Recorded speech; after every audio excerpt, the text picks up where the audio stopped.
نازنین زاغری رادکلیف را روز 8 سپتامبر برای اعلان اتهامات نو به دادگاه تهران بردند. تا حال نگفتند که کدام اتهام. شوهرش میگوید خبری محاکمه نو عائله‌شان را غمزده کرد.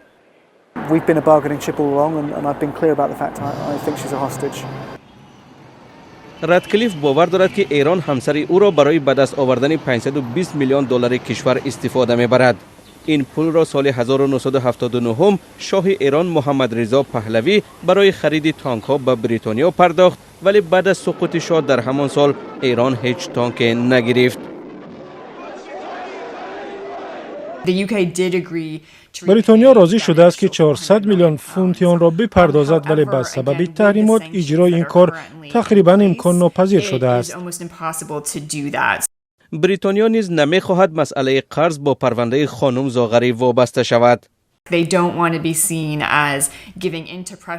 آنها نمی‌خواهند این شیوه ثمر بدهد، چون مثل آن می‌نماید که بریتانیا یک نوع باج می‌پردازد.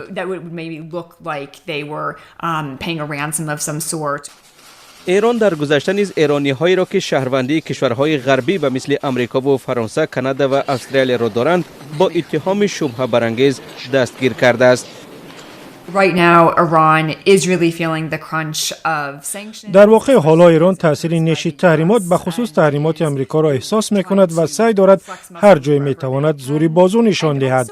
هدفش مسائل داخلی نیز هست. مهم است بگویم که بازداشت و زندانی کردن ها زیر نظر سپاه پاسداران و رهبر عالی ایران صورت می‌گیرد. این یک نوع عقب زدن عنصرهای معتدل در داخل حکومت است.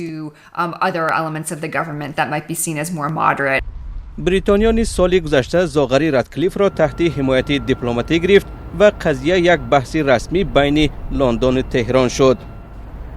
We've had this big diplomatic push to try and get Nazanin home, and what's the result? They've added a second court case.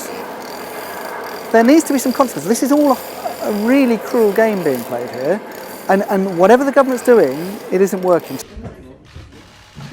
دختر 6 ساله آیلا گابریلا حالا در لندن با پدرش است. ماه مارس بعد خروج کرونا ویروس و برای کم کردن زندانیان، نازنین زاغری رادکلیف را موقتا آزاد کردند.